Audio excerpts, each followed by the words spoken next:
The most phenomenal thing that's happening on the planet, for playing cricket you need good soil, huh? Definitely, I'll make myself available to be there, to be a part of the project and the movement.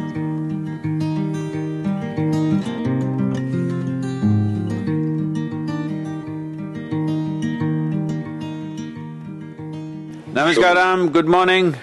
Both the brothers, bravo brothers. Dwayne and Darren, wonderful to see you guys. Nice to meet you. Wonderful seeing both of you. This new movement that's going to bring you to the Caribbean, soil movement. So we would like to get a little more like in depth, where they get to understand it a bit more. That this new movement that they want us to be a part of, that we also want to educate ourselves more about it, but also be the vessel and carrier for the message as well. To put it in simple terms, what has happened is just this. Unfortunately, in our so-called scientific approach to things, we are looking at everything as material. Soil is not material, it's like a living organism. In a handful of soil, there are over 5 to 7 billion organisms. And just like how our body functions, for example, in our body, over 60% of this body is actually microorganisms, only 40% is genetically, our parental cells which are within us, but 60% is microorganisms. See, the food that we eat, actually we cannot digest all by ourselves. We don't have the necessary enzymes and alkalines to digest this completely.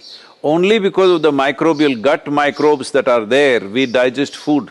How rich our gut microbe is, that will determine how well we digest things and how well we assimilate the food that we eat. The same is true with all the plants and trees. They cannot take the nutrients from the soil by themselves. They need the help of the microorganisms. There is a very complex, like a marketplace going on just beneath the soil. The plants are doing photosynthesis, taking carbon from the atmosphere, making it into carbon sugars and trading, very judiciously trading with the microbes, and they are also very astute marketing people. They won't give their wares of whatever nutrients they have, nitrogen, phosphorus, sulfates and other things they have, unless they get the right amount of carbon sugars. It is a very complex trading mechanism. The moment the plant has nothing to give, they will just cut off all the nutrients. That's how it is beneath the soil. It's a very complex process. But we are treating this like a bunch of chemicals. We think by throwing some nitrogen or phosphorus or urea or ammonia or something like that, everything will be fine. This is the mistake we have done in the last 50 to 70 years' time, and it is only in this period that this kind of damages happen. And the most phenomenal thing that's happening on the planet, which is also the source of our very life, is what we call as photosynthesis. Photosynthesis means a non-stop generation of energy and providing carbon for all life. When I say carbon for all life, all of us are carbon life, we are essentially carbon. That's why either you can become diamond or a coal, a piece of coal. A human being can shine like a diamond or end up like charcoal because carbon because anyway we're made of carbon. So all life that you know, plants, animals, insects, worms, birds, everything is carbon material. So this carbon exchange is happening at a phenomenal rate, and if this has to happen efficiently, what is called as photosynthesis must be on. Right now the problem with the world is either the land is plowed and left open or it is paved in the cities. Paving and plowing of the sands is the main thing. We cannot avoid paving where people are walking around in cities. Anyway, that paved area is getting larger, but still it is not large enough to cause climate change and all that. But the plowed area is nearly 70% or 72% of the world's land has been plowed and left open during seasons when there is no crop. That is the main damage, because first 12 to 15 inches of soil has all the life that sustains everything else. Only 12 to 15 inches of soil is responsible for 87% of the life on this planet, including you and me. We all come from just this much of soil. Everything is coming from there. But when you plow with machines and leave it open, the machines are plowing up to 12 inches plus, and it's completely destroying everything, leaving it open. The simplest thing that we have to do is bring maximum amount of green cover. Need not necessarily be forests, it can be cover crops, it can be weeds, it can be grasses, it can be anything. But there must be photosynthesis happening everywhere, only then the soil is continuously getting enriched. Otherwise, about 25 to 30 years of farming destroys most of the soils. Right now, according to UN agencies, more than 50% of the world's topsoil is gone. And we have topsoil only for another 60 to 80 crops on the planet, which is approximately 45 to 60 years. Every responsible scientist is saying that by 2045, we will be producing 40% less food on the planet and our populations will be 9.2 billion. Well, that's not a world you want to live in. Nor do we want to leave our children in that world, because on an average it's estimated 27,000 species, not organisms, 27,000 species of microorganisms are becoming extinct every year on an average. At this rate if we go, in 30 to 40 years' time we will reach a place where if you want to regenerate soil, it will take 150 to 200 years. But right now we are in a time, at a threshold of time, where if we do the right things now, in the next 15 to 25 years, we can turn back the world's soil in a significant way. That is why the urgency and that is why this movement. As you rightly said, the soil is the habitat for billions and zillions of lives. And I think as I told my brother some time ago, that God is not making any more land. So it's important that as human beings, we take stock of what is happening right now and try to make that drastic change as quickly as possible. With a simple policy change in all the nations, we are attempting a policy change in 192 nations across the world. See, right now, everybody is talking about what can I do, what can I do. Let us say you have 10 acres or 100 acres of land, you take care of it very well. But there is no guarantee the next generation will do the same thing, they may ruin it. There are no laws. There are no laws to say you have to protect the soil, you have to maintain the soil at a certain level of aliveness. So, there is no guarantee. So, policy change is very important because it should be enshrined in every country's policy that this is the way to manage your soil. Because soil is not our property, it is a legacy that's come to us from previous generations, and we have to pass it on as a living soil for the next generation. Otherwise, if you remove all the organic content, the world will be full of sand, there will be no soil. This is how deserts have happened. Right now, for example, Saudi Arabia means you think it's a total desert, but they're saying 10,000 years ago it was a rainforest. Can you believe that? It was a rainforest 10,000 years ago, and things happened and it's become a desert. See, to convert a desert into agricultural land, they're spending billions of dollars to turn this into agricultural lands, and they are doing it in a certain scale. But that is happening in one country where there is an enormous amount of money to be invested, but none of the other countries can ever think of investing that kind of money on small pieces of land to make it agriculturally productive. But the existing lands that we have, which is approximately about 51 million square kilometers, which we are using for agriculture across the world, this land, if you raise the organic content from its present level to 3 to 6%, with half the land you can produce the food that you're already producing. The food that you need for the world, you can produce it with 25 million acres of land, but we are using 51 million acres simply because soils have depleted and we are just trying to grow crops with salts, throwing chemicals and salts. So you said within 45 to 50, 55 years, right? Yes. Left with soil. That's how much average that the thing is left. So Yeah. what do you think will happen next if we don't save? See, the United Nations agencies like FAO and others are predicting by 2035, 2040, they're predicting worldwide civil wars. Civil wars could be happening in various countries across the world because 40% less food means fights will start within the country. For example, in the last 40 years or so, 40 or 42 years, there have been 30 wars in Africa. Out of these 27 wars were to take charge of fertile lands. I want you to look at the Google map of Africa, how it was 10 years ago, how it is today. You will see the brown patch has spread from both south and north, it is encroaching into the Central Africa. Africa means you thought is always green, but most people's image of Africa is from the Tarzan movies of the 80s. You know, everywhere jungle, jungle, jungle. There's nothing like that. Most countries are becoming deserts. Do you believe that if you said that in next 40 to 50 years that nothing is being done? I was looking at a documentary, I'm not sure if it's accurate or what, but they said it's going to have like a major blackout in the world. See, the thing is, we are always looking at cold statistics and making predictions. I'm not somebody who looks at it that way, but you and me as human beings, if we stand up now, such a situation need not come. Very easily in 12 to 15 years' time, we can turn this around. We have a large-scale sample here in southern India. You must visit and see this sometime when you have the time. We have a movement called Kaveri Calling. We initially started a Rally for Rivers project, with which we changed the policy. Change of policy was very important. Now on ground in one river basin, which is 83,000 square kilometers and 5.2 million farmers in this one river basin, here we are working, we have transformed now 125,000 farmers into a different kind of agriculture, which is a tree-based agriculture. In 5 to 7 years, their incomes have gone up anywhere between 300 to 800%, 3 to 8 times.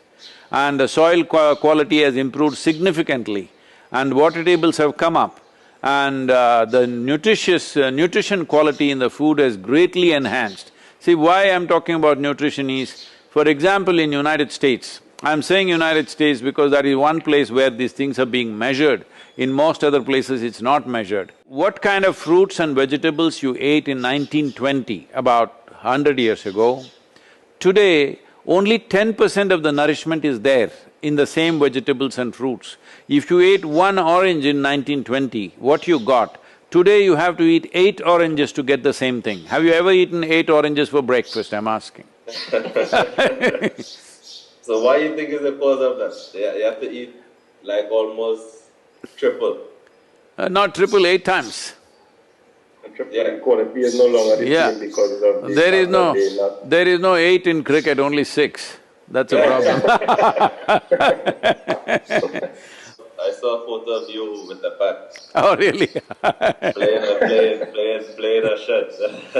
I actually played more field hockey than cricket, so I was into the field hockey. But there's nobody in India who doesn't play cricket. Everybody is a cricketer. So seeing that you're a big cricket fan, who would have been your all-time cricket favorite player? All-time cricket favorite, I think it's Vivian Richards. The Viv, the master. Yes. I mean, it's not just about the runs and score. The way it was done, the ease and a certain mastery over what was being done was fearless kind of playing, you know. I think I've looked one of your videos when in one of your sessions with this young boy asks you a question, the difference between when your mind telling you something or when your heart telling you something. And that was very interesting the way how you answer it, because you always hear people say, okay, do it from my heart, or my heart tell me this. But you said the only thing your heart do is go boo boo boo. That's it. Loved up is all it does. What they're trying to say is, should I decide something with thought process or with emotions? That's what they're asking. So, there are some aspects of life which you decide on the basis of your emotion. There are some aspects of life that you must decide with a clarity of thought.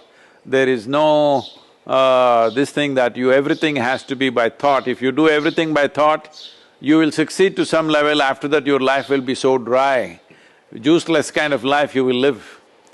But if you become all emotional, you could be one big mess. So both are needed. It's like, should I use when you're playing cricket, should I use my hands or my legs? Tell me.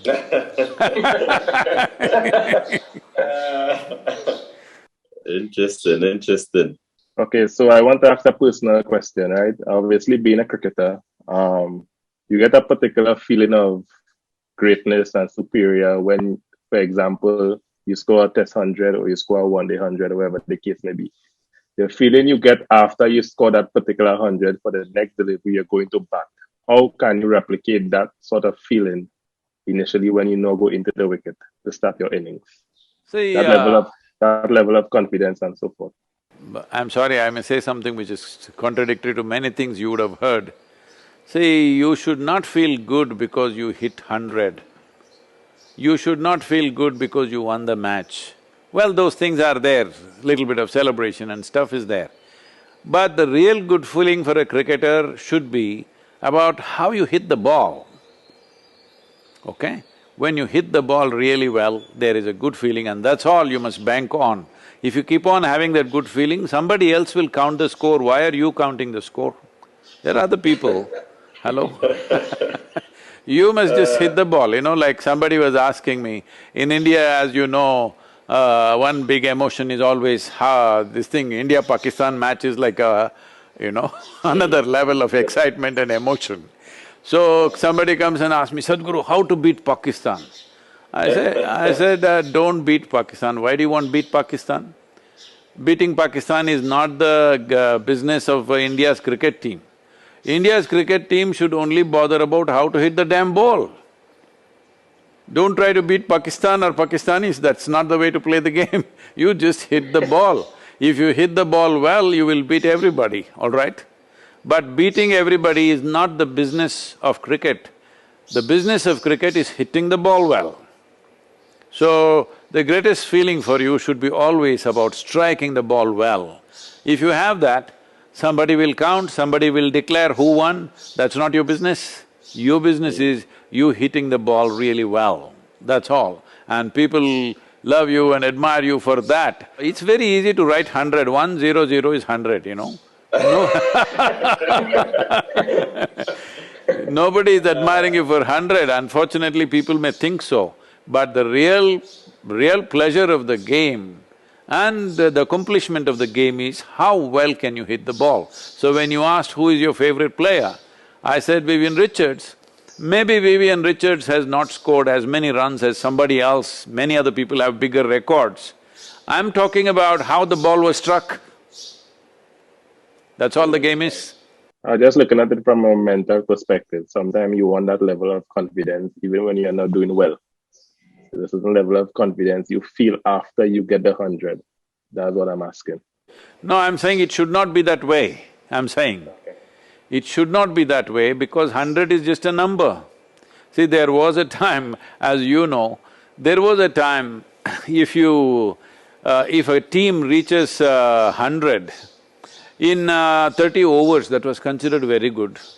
For the first time, I remember Sanat Jayasuriya hit 100 in 20 overs. That was a miracle. Now they're hitting it in 8 overs, all right?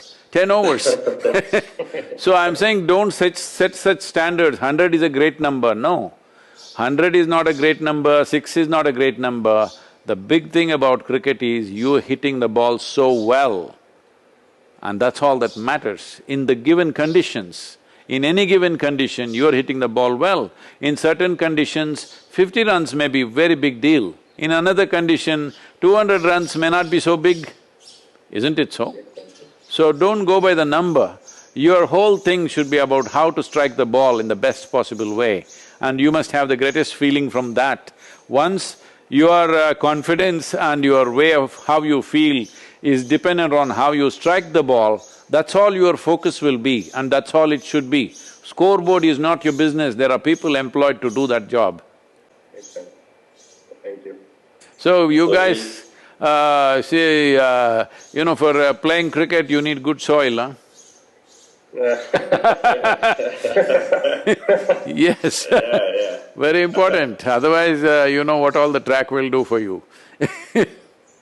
We definitely looking forward to you visiting our shores It's good that you come into the Caribbean and by extension, Trinidad and Tobago, which is our home. Definitely, I'll make myself available to be there, to be a part of the project and the movement, and also to meet you in person. Thank you very much, Dwayne. Thank you, Darren. All the best for you. Thank you, sir. Thank you. My best wishes and blessings to both of you. Namaskaram.